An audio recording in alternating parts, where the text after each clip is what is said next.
On a ici une diversité de communautés qui doivent apprendre à vivre ensemble, non vivre l'un à côté de l'autre, mais ensemble. La culture permet à chacun de pouvoir s'exprimer. Lorsque l'on s'exprime, on arrive à faire ressortir ses talents. Lorsque ces talents sont reconnus, ça crée bien entendu le respect, c'est la tolérance et c'est la cohésion.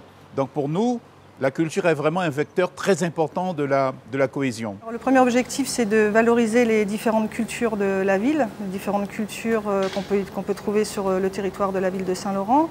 En priorité, c'est les cultures donc, de Guyane, à savoir les cultures bushinengue, les cultures amérindiennes et les cultures créoles. La mairie de Saint-Laurent soutient de façon financière et logistique trois grosses actions, le carnaval en début d'année, le festival des cultures bushinengue au mois d'octobre et fin novembre, début décembre, les rencontres des arts et cultures amérindiennes. Alors le festival Yakwale existe depuis 3 ans. Le festival Yakwale sert à promouvoir la culture et tradition amérindienne et surtout de permettre à nos jeunes artistes amérindiens de présenter leurs talents au public.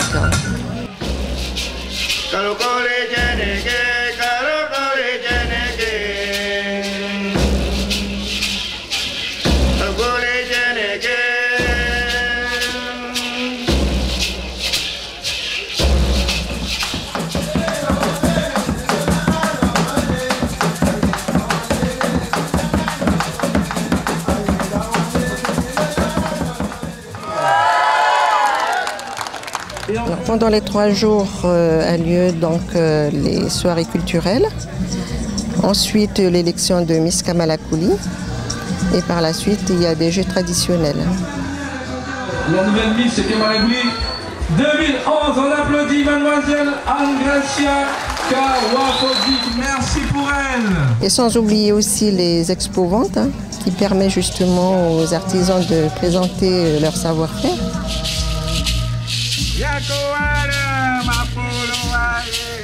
Par la bénédiction du festival, par un chaman, c'est la tradition qui le veut pour que justement un bon déroulement du festival.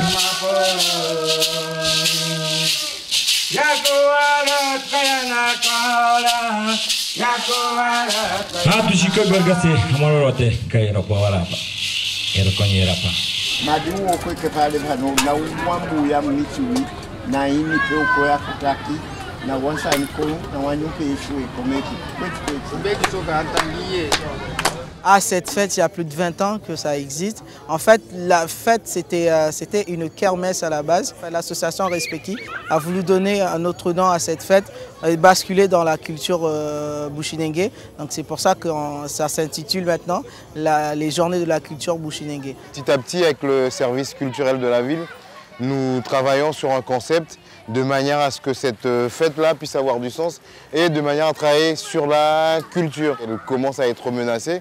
Donc nous, si nous pouvons faire quelque chose pour qu'on puisse la sauvegarder, pourquoi ne pas la mettre en valeur? Sur ces 3 jours, il y a eu pas mal de mouvements sur la place. On a eu des jeux.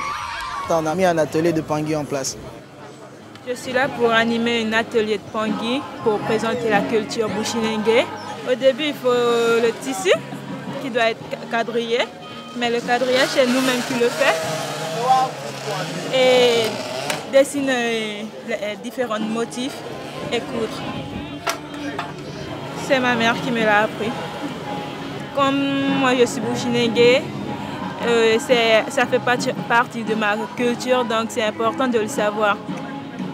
On a eu aussi des groupes traditionnels.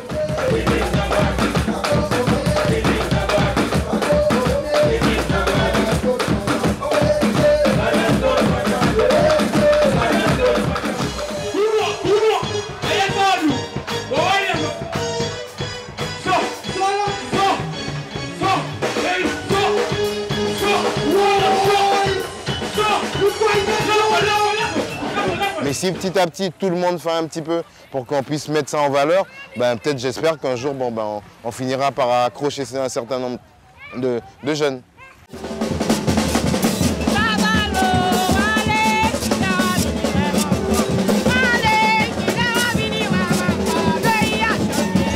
Donc en fait, le carnaval fait partie de notre patrimoine, hein, c'est notre culture en Guyane. C'est un attrait touristique également, c'est quelque chose que l'on doit conserver.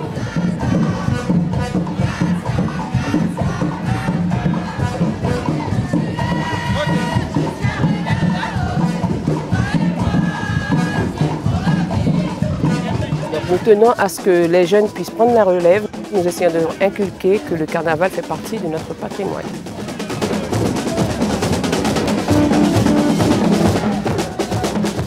Alors pour la parade de l'Ouest, ça rassemble essentiellement les groupes de Saint-Laurent. Nous avions eu 20 groupes en tout, dont 3 groupes invités. Il y a des groupes qui sont sortis uniquement pour l'occasion, notamment ceux des Amérindiens de Paddock.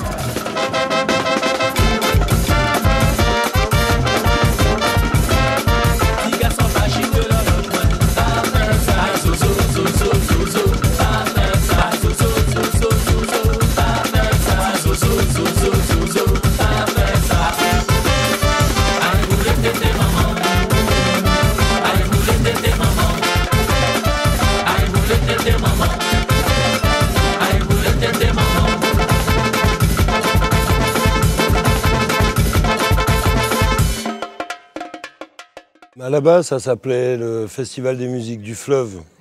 Donc il s'agissait de mettre en lumière et offrir une tribune à toutes ces musiques qui sont présentes dans l'Ouest, que ce soit Aleke, Awassa, Kawina, Bigipoku, Songé, Sousa et autres. Il s'agissait aussi de réunir un peu toutes ces diverses communautés sur une même scène. Le festival a eu lieu donc, du 10, 11, 12 et 13 novembre.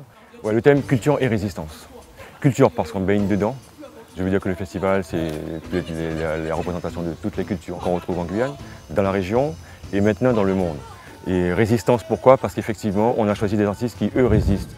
Ils persistent dans une démarche artistique qui a toute une signification. Les transamazoniennes sont surtout une occasion de révéler de nouveaux artistes locaux. C'est vraiment les racines du pays.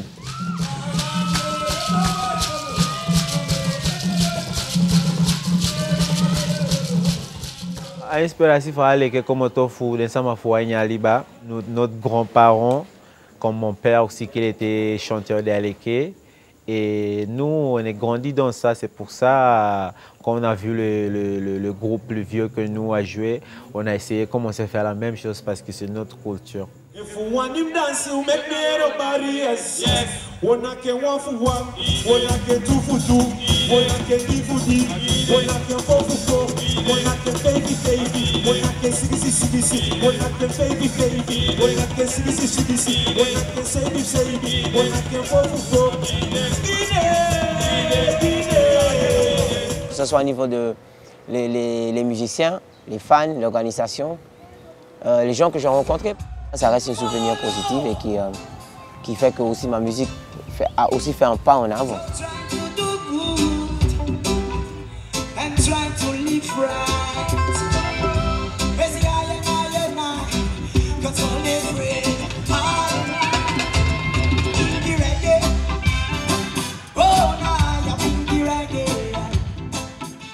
Comme à chaque édition, on a des artistes qui sont des artistes internationaux. Le plus connu, c'était le fils à Bob Marley.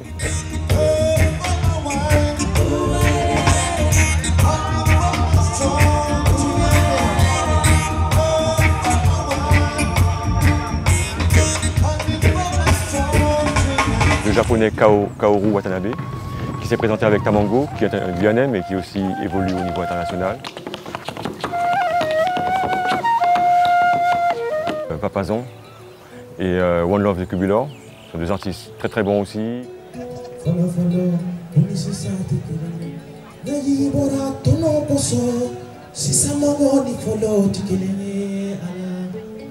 Nous avons eu les tremplins qui ont commencé dès le mois de juin. Ça a été pas mal suivi et on a des lauréats qui sont bons.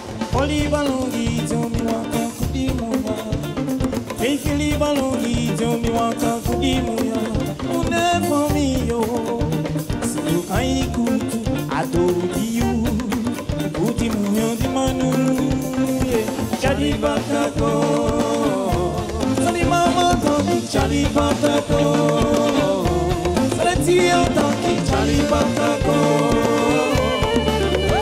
sont nos racines qu'il faut mettre en valeur tout le temps. Je veux dire que nous, on s'y accroche. La mairie met en place directement un certain nombre d'actions. Le Festival des cultures urbaines, nous avons aussi l'abolition de l'esclavage, le festival de cinéma America Moloman qui est en septembre, et Acoustic Vibe. L'objectif, c'est vraiment de pouvoir mettre en place des actions où les différentes populations de Saint-Laurent se rencontrent. Sur les cultures urbaines, l'objectif, c'est justement de créer, de se rencontrer autour de cultures qui n'appartiennent à aucune des communautés de la ville. Une culture que personne ne s'est appropriée encore et qui permet justement que chaque population, que chaque personne puisse apporter sa propre culture et créer ensemble une nouvelle chose. Vraiment dans le métissage, dans la fusion et dans l'émergence d'une nouvelle culture ensemble. Le travail était bon. Il y en a qui étaient vraiment dans leur thème qu'ils avaient choisi. Il y en a qui ont chanté en anglais, d'autres en créole et tout. Bon, c'est déjà une bonne chose de mélanger les langues, de faire en sorte de faire ressortir vos paroles d'origine, vos cultures d'origine. Ça, c'est des choses importantes parce que ça donne quelque chose de nouveau. C'est pas du rap classique comme on peut en entendre souvent, régulièrement. L'idée, c'est un peu comme les années précédentes, d'allier des ateliers artistiques qui sont dispensés par les artistes qui sont invités et des spectacles et des concerts le soir.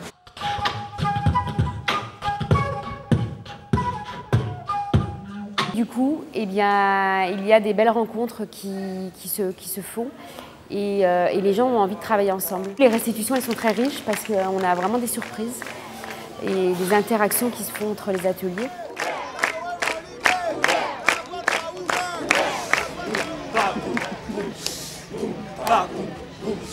Danse de rue! Pas danse urbaine, danse de rue! La culture hip-hop, pour moi, c'est une culture du métissage.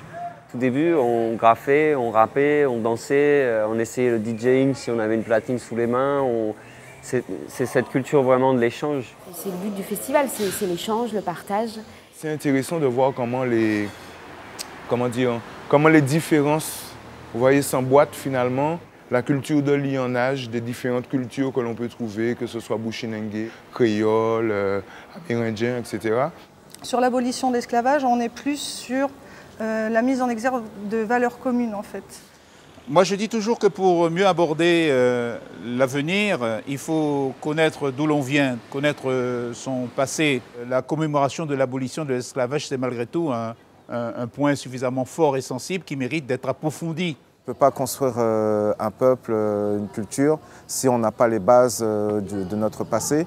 Et c'est pour cela que c'est important pour nous de remettre en avant cette histoire, notre histoire commune. On a orienté nos actions principalement sur les jeunes.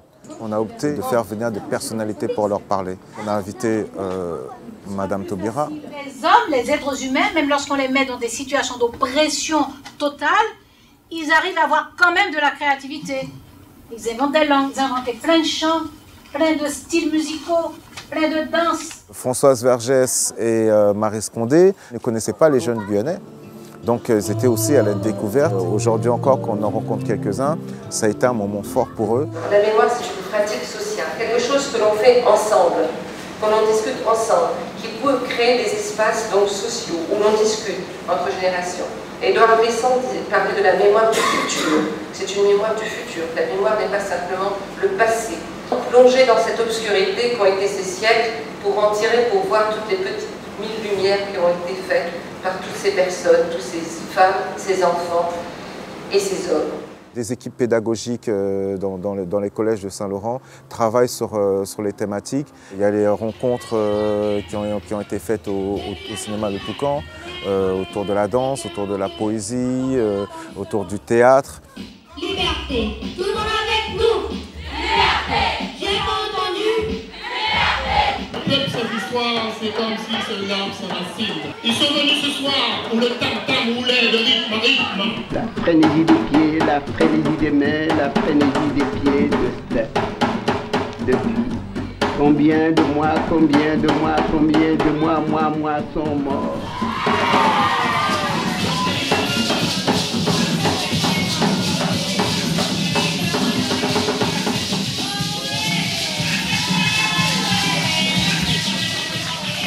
Il y a aussi le club UNESCO qui, depuis 4 ans, travaille avec nous sur le mois de la commémoration. Nous sommes dans le mois de la mémoire et nous avons l'obligation d'aider les enfants à ne pas oublier ce crime contre l'humanité que constitue l'esclavage. La génération qui monte ne doit pas penser que c'est une affaire qui est terminée. Il y a encore des pays où il y a l'esclavage et il y a d'autres formes d'esclavage, comme l'ont dit les élèves. Qui est-ce qu'il y avait avant en Amérique du Sud, en Amérique du Nord? Quel est le peuple qui existait? Les Amérindiens. Ce sont les premiers qui vont être esclaves. Est-ce qu'ils vont accepter l'esclavage? Et voilà pourquoi les gens vont chercher, les Européens vont chercher les Africains. Que dit l'UNESCO? Que c'est l'égalité, on ne doit pas, on est pareil. Et donc, c'est le même sang qui coule dans les veines. Nul ne doit être mis en esclavage, quelle que soit sa couleur, quelle que soit sa nationalité, très bien, son origine, quelle que soit sa religion, quel que soit son sexe. Une des actions qui m'a beaucoup plu, c'était Maroon, un spectacle d'1 heure avec danse, claquettes, chant. Martin is dead. As Malcolm was our leader, we thought and learned and thought. Things were changing, things were getting better, but things were not together. Après, on avait des choses plus traditionnelles comme la soirée à Tam, l'association avec qui, dès le début, est avec nous pour faire ce mois de la commémoration. Et ça, c'est soirée convoi, tambour, chant, danse.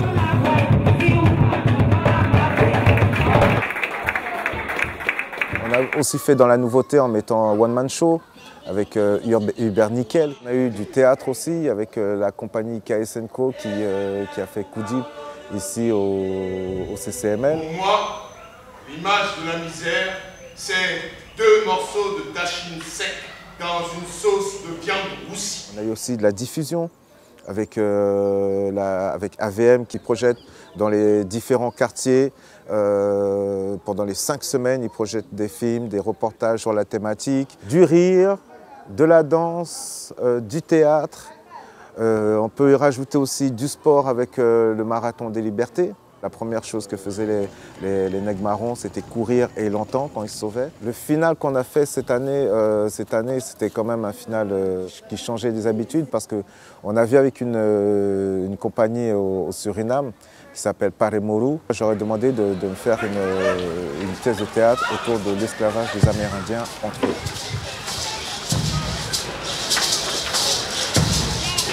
Ça fait partie aussi de notre histoire.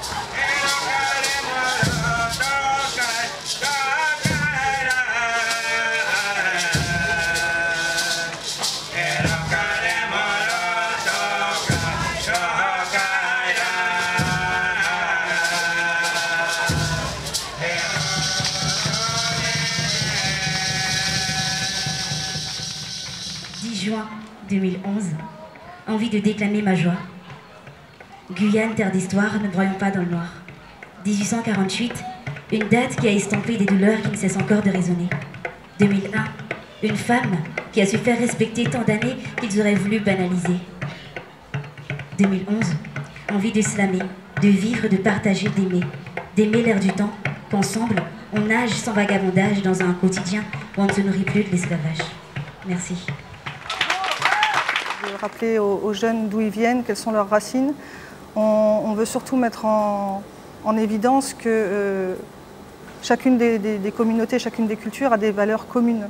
Sur Acoustic Vibe, on est plus sur la valorisation de tout ce qui est donc musique acoustique et donc percussion, puisque sur l'ensemble des cultures en fait, qu'on trouve sur la ville, on a des percussions. Malgré après une évolution peut-être différente de ces cultures et de ces musiques, on a à la base quand même des patrimoines communs. On avait mis en place des rencontres entre les percussions amérindiennes et les percussions créoles.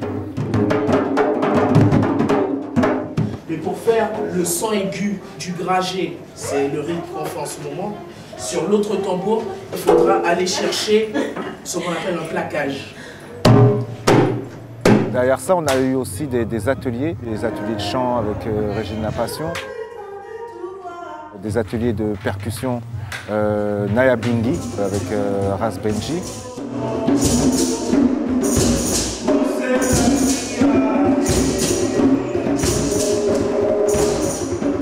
On a mis en place Acoustimoon, c'était une après-midi récréative entre autres pour les enfants. C'est important que des jeunes ils puissent sentir ce que c'est que la musique et pour peut-être demain aller dessus. Concernant les concerts, on a eu une édition qui était très riche. On a eu Scandalize.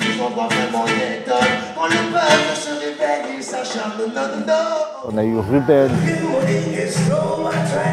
Henri Placide aussi.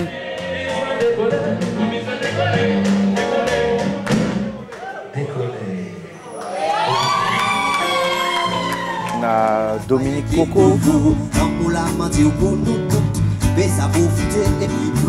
On a Kali. On a Mayuri.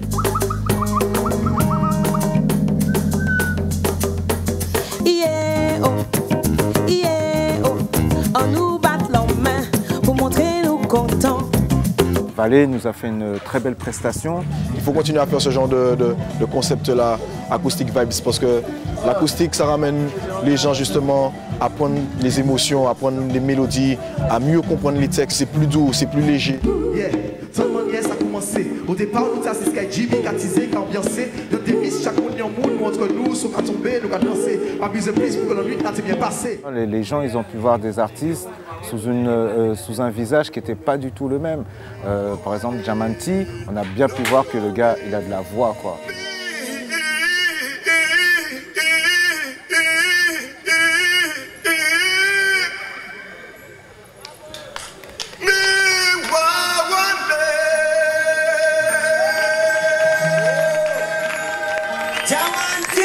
Chris Ramkelawan, alors lui, c'était vraiment... J'aurais dû faire 2 heures de Chris Ramkelawan parce que le gars, il déchire tout.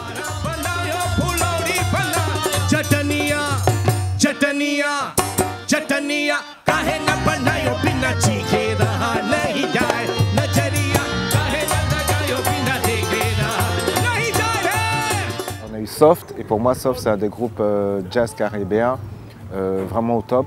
Et c'était vraiment un plaisir de les avoir sur scène ici à Saint-Laurent-du-Maroni. Soft est un quartet de musique antillaise. De par le caractère acoustique, forcément, on laisse l'instrument, le bois, les cordes vibrer en fait, ce qui permet de ne pas échapper au texte. Politique tournant magagri, intellectuel assignage, aucun dormi. Non misé, ça fait un bel nous mêler. Soit nous pas qu'avancer, c'est toi pirate et flibistier. L'espoir qu'à mort pitié à pitié, des meilleurs nous vinagre. Beaucoup d'échanges, beaucoup de partage, les nouvelles langues, une expérience pour nous unique et elle le restera. Avec l'association, donc la compagnie Keisenko, qui porte le Festival des Tréteaux, on est vraiment partenaire privilégié en termes de soutien financier, soutien logistique, l'implantation aussi, puisqu'ils sont dans la moitié du camp. On est sur les mêmes objectifs de rassemblement, de création et de mieux vivre ensemble. Ça s'appelait cette édition Rencontre du bout des mondes. Elle a démarré par toute une série d'apéritifs rythmés pendant le temps où ce public déambulait, dedans, à l'extérieur, dans le camp. Eh bien, il y avait des spectacles. Ça, c'était la grande innovation de ces rencontres. Il y a aussi le fait qu'une compagnie comme le Seketi Mouillet ont pu déambuler et chanter là où il y avait du public.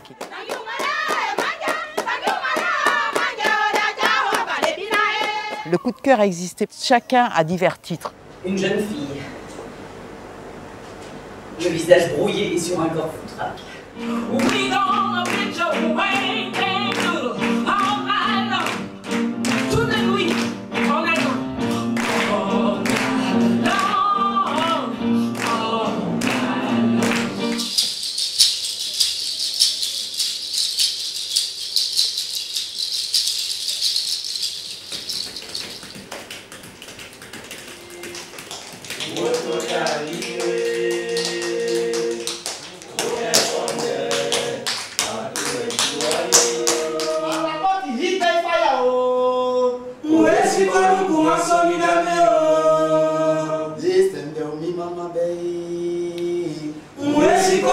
Solidamio. entière où je dors pas. Putain, le cul qu'elle a, celle-là, dis donc. J'ai vu un brassage là, un métissage, et alors qui pour moi est vraiment le symbole de la ville de Saint-Laurent. Quand un violoniste qui joue Bach peut côtoyer des chanteuses du Haut-Suriname, les Seketi Mouyer, qui elles-mêmes peuvent côtoyer un danseur tap dance venu de New York ou du gospel venu de New York, et que des personnes qui débutent le théâtre peuvent côtoyer des personnes qui sont déjà aguerries, je me dis, mais voilà un formidable métissage. C'est la 3e année consécutive que nous réalisons ce festival qui s'appelle America Moloman, qui montre bien que nous souhaitons ancrer, bien entendu, nos activités dans notre environnement, les Amériques, notamment l'Amérique du Sud. Le thème cette année, c'était cinéma et résistance. Donc on a eu beaucoup de documentaires, on a été en Bolivie, en Honduras, on a vu des coups d'État, des peuples qui luttaient pour leurs terres, qui luttaient contre des dictatures, des immigrés qui cherchent à fuir leur pays. Là, on a eu Mylène Saulois qui est venue présenter ses 3 films. On a aussi Elie Di Kozak qui a présenté un film qui s'appelle La liste des courses, son dernier film. C'est vraiment une première en Guyane. Notre invité, c'est Rodney Passav qui a présenté un documentaire qui s'appelle Dobout. L'idée aussi, c'est d'aller à l'extérieur, d'aller vers les jeunes pour leur faire découvrir ce qu'est le documentaire. Il y a eu Mylène Saulois qui a été à la rencontre des élèves dans des établissements, au lycée 1, et Berthen Juminaire, et au lycée Luminet Sophie aussi, elle a fait une intervention. Il y a eu de bons retours, les élèves étaient très contents. On voit qu'ils sont vraiment intéressés et qu'ils sont en demande. Et au niveau des séances parallèles, il y en avait 200 personnes, que des adultes, en majorité des Bushinagés, qui sont venus voir le film de Elie Di Kozak, La liste des courses. C'était vraiment la première fois qu'ils allaient au cinéma, des gens qui n'ont pas du tout cette culture. C'était vraiment très concentré sur le film. Après, il y a eu beaucoup de questions et il y a eu un débat en Sradin Tongo, en anglais. En plus, on a eu une expo que nous a ramené Caroline Troin. J'ai proposé aussi d'amener cette expo de molas. Les molas, c'est les tissus ajourés, découpés et brodés des Indiens Kuna. Ce sont des Indiens qui vivent au large de Panama, sur des îlots, qui vivent d'une façon toujours très traditionnelle. C'est une culture amérindienne qui m'a fascinée, que j'avais envie de partager avec les gens de Saint-Laurent. Toutes les séances, il y a eu du monde et c'était vraiment constant. Et pareil, au niveau des scolaires, on a eu beaucoup plus de monde que l'année passée encore. Donc, il faut qu'il y ait ce petit quelque chose qui fasse que les gens, quand on dit America Moloman, ils vont revenir et ils vont se dire ce festival il est intéressant. Et arriver à faire en sorte que toute la population puisse se retrouver dans ces projections. On va continuer l'année prochaine et j'espère que ce petit festival qui est en train de grandir, il grandira et ça sera un grand festival. Lorsque, bien entendu, quelque part, il y a beaucoup d'événements culturels, eh bien, ça finit par montrer Saint-Laurent quelque part comme une capitale culturelle. On a envie de venir voir ce qui s'y passe et quelque part, on attire la population. Si on attire la population, d'abord celle de Saint-Laurent, mais celle qui vient de l'ensemble du département et même au-delà, eh bien, nous faisons venir des gens chez nous et quelque part, il y a aussi, bien entendu, un développement économique qui est la résultante de tout cela.